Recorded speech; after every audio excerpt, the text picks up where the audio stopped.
Hello student, আমি Tapas sir. আজকের ভিডিওতে তোমাদের উচ্চ মাধ্যমিকের টেস্ট পেপারে এবিটি যেটা আমাদের টেস্ট পেপার আছে, সো এই টেস্ট পেপারে তোমাদের যে রাষ্ট্রবিজ্ঞান পেজ আছে এসি 104 সেট 2, তো তার শর্ট প্রশ্নের সমাধান করে দেবো। যেটা আগের পার্ট 1 দেখোনি বা সেট যারা দেখোনি, ফার্স্ট সেটটি তোমাদের একটা প্লেলিস্ট করে দেওয়া আছে রাষ্ট্রবিজ্ঞানের, সেখানে তোমাদের চ্যাপ্টার ওয়াইজ সাজেশন দেওয়া আছে। যারা দেখোনি তারা অবশ্যই দেখে নেবে, এবং তোমাদের যে আগের পার্টটা দেওয়া যারা দেখোনি অবশ্যই দেখে নিও। তো দেখো, তোমাদের প্রথম প্রশ্ন দেখো এই পাঠের, ঠান্ডা যুদ্ধ শব্দটি সর্বপ্রথম ব্যবহার করেন কে? দেখো, ওয়াল্টার লিপম্যান।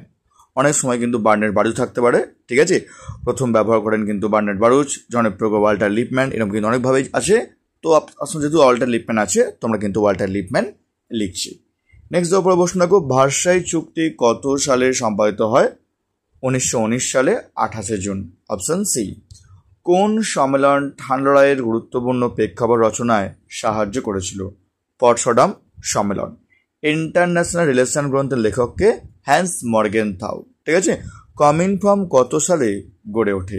1947 সালে কিন্তু এই কমিনফর্ম কিন্তু গড়ে ওঠে। নেক্সট, জোট নিরপেক্ষ আন্দোলনের প্রথম শীর্ষ সম্মেলন অনুষ্ঠিত হয় কোথায়?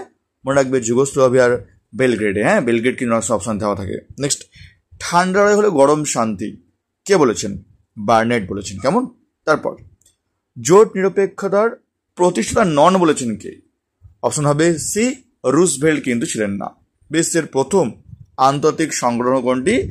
League of nation, option D.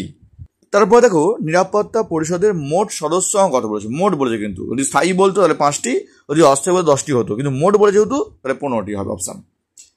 ইউএনওর প্রধান প্রতিষ্ঠা করেন কে? মহাসচিব। তারপর, আন্তর্জাতিক আদালতের বিচারপতিরা কত বছরের জন্য স্বপদে বহাল থাকেন? উত্তর হচ্ছে 9 বছর। মনে রাখবে, এই আন্তর্জাতিক বিচারালয় অবস্থিত কিন্তু নেদারল্যান্ডের হেগ শহরে। এটাও কিন্তু পরীক্ষা খুব দিয়ে থাকে। সম্মিলিত জাতিপুঞ্জের যে জিনিসটা নাই সেটা হলো কি? সার্বভৌমিকতা। তারপর, ভারত কবে থেকে ইউএন এর সদস্যপদ লাভ করে? 1945 সালে। যারা এখনও চ্যানেলটিকে সাবস্ক্রাইব করনি অবশ্যই চ্যানেলটিকে সাবস্ক্রাইব করে রেখো এরকম ভিডিও সঙ্গে পাওয়ার জন্য। আর তোমরা কোন ধরনের ভিডিও চাইছো অবশ্যই কমেন্ট করে জানিও। আর যদি ভিডিও ভালো লাগে অবশ্যই লাইক করে দিও, পারলে তোমাদের বন্ধুদের পারলে তোমরা কিন্তু শেয়ার করে দিও, ঠিক আছে। তোমার পরের প্রশ্ন দেখো, নিরাপত্তা পরিষদের সদস্যরা প্রতি মাসে একজন করে ড্যাশ নির্বাচন করে? সভাপতি। জাতিপুঞ্জের মহাসচিব নিরাপত্তা পরিষদের সুপারিশ অনুসারে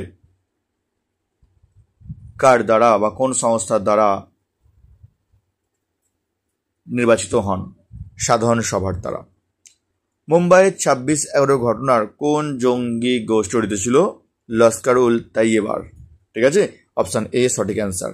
রাষ্ট্র তার আভ্যন্তরীণ ও বাহ্যিক নিরাপত্তা সুনিশ্চিত করে কার দ্বারা? প্রতিরক্ষা ব্যবস্থার দ্বারা। যারা স্বেচ্ছায় নিজের দেশ ত্যাগ করে তখন তাকে কি বলা হয়? অভিবাসন বলে। পরের প্রশ্ন, দারিদ্র সৃষ্টির একটি অর্থনৈতিক কারণ বলো? সম্পদের অসম বন্টন। মহামারী ঘটার একটি কারণ হলো? তো প্রধান কারণ কিন্তু অস্বাস্থ্যকর পরিবেশ কিন্তু হবে, ঠিক আছে। ব্যাকটেরিয়া লিখলে হবে, কিন্তু প্রধান কিন্তু হতে পারে অস্বাস্থ্যকর পরিবেশ। রামসার সম্মেলনের মূল বিষয়বস্তু কী ছিল? জলাভূমির সংরক্ষণ। অপশন বি হচ্ছে সঠিক অ্যান্সার। জোহানেসবার্গ সম্মেলনে যে বিষয়টির উপর বিশেষ গুরুত্ব দেওয়া হয়েছিল তা হচ্ছে সুস্থায়ী উন্নয়ন। ভারত প্রজাতান্ত্রিক রাষ্ট্রে পরিণত হয় কবে? 1950 সালে 26শে জানুয়ারি। উদ্বাস্তু সমস্যা সৃষ্টির প্রধান কারণ কি? 1900 সালে দেশভাগ বা ভারত বিভাজন। এখনও চ্যানেলটিকে সাবস্ক্রাইব করনি অবশ্যই চ্যানেলটিকে সাবস্ক্রাইব করে এরকম ভিডিও সঙ্গে পাওয়ার জন্য। আর তোমাদের প্লেলিস্ট করে দেওয়া আছে, সেখানে তোমাদের কিন্তু থার্ড সেমিস্টার পলিটিক্যাল সায়েন্স প্লেলিস্টের মধ্যে যাবো, তোমাদের ভিডিও তোমাদের দেওয়া যায় দেখোনি অবশ্যই তোমাদের প্লেলিস্টে গিয়ে দেখে নিতে পারো।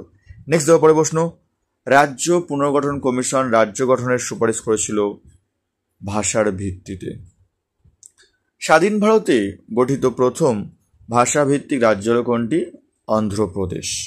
ভারতের স্বাধীনতা লাভের সময়কালে কাশ্মীরের রাজা কে ছিলেন? উত্তর হচ্ছে হরি সিং। ভারতে দলত্যাগ বিরোধী আইন পাশ হয় কবে? অপশন সি 1985 সালে। সর্বপ্রথম দল ব্যবস্থার উদ্ভব ঘটে কোথায়? উত্তর হচ্ছে ইংল্যান্ডে। ভারতে একটি আঞ্চলিক রাজনৈতিক দল হচ্ছে ডিএমকে, ঠিক আছে? যেমন জাতীয় কংগ্রেস তোমরা কিন্তু জাতীয় দল, জনতা পার্টি জাতীয় দল, কমিউনিস্ট পার্টি কিন্তু জাতীয় দল, মনে রাখবে কিন্তু। হ্যাঁ, নেক্সট, ভারতের রাজনীতিকে জাতপাতের রাজনীতিকরণ বলে অভিহিত করেছেন কে? উত্তর হচ্ছে রজনী কোঠারি, অপশন সি হচ্ছে সঠিক অ্যান্সার। স্ট্যালিওলজি কোন বিষয় অধ্যয়ন? নির্বাচন। পরের প্রশ্ন, বিদেশ নীতির প্রধান উদ্দেশ্য হল নিজ দেশের অর্থাৎ নিজ জাতির স্বার্থ বা জাতীয় স্বার্থ রক্ষা করা। নেক্সট, ভারত ও পাকিস্তান সিমলা চুক্তি কাদের মধ্যে স্বাক্ষরিত হয়? ইন্দিরা গান্ধী ও জুলফিকার আলী ভুট্টোর মধ্যে কিন্তু হয়েছিল। লিঞ্চপিন এর অর্থ কি? অপরিহার্য অঙ্গ। ভারতের পরমাণু নীতির মূল কথাটি হলো কি? অপশন হচ্ছে C, no first strike.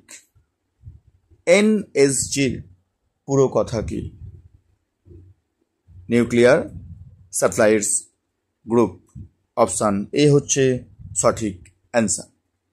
Bharat সর্বপ্রথম পারমাণবিক বিস্ফোরণ ঘটায় কবে? অপশান এ হচ্ছে সঠিক উত্তর 1974 সালে। চীন স্বাধীন রাষ্ট্র হিসাবে আত্মপ্রকাশ করে কবে? 1949 সালে।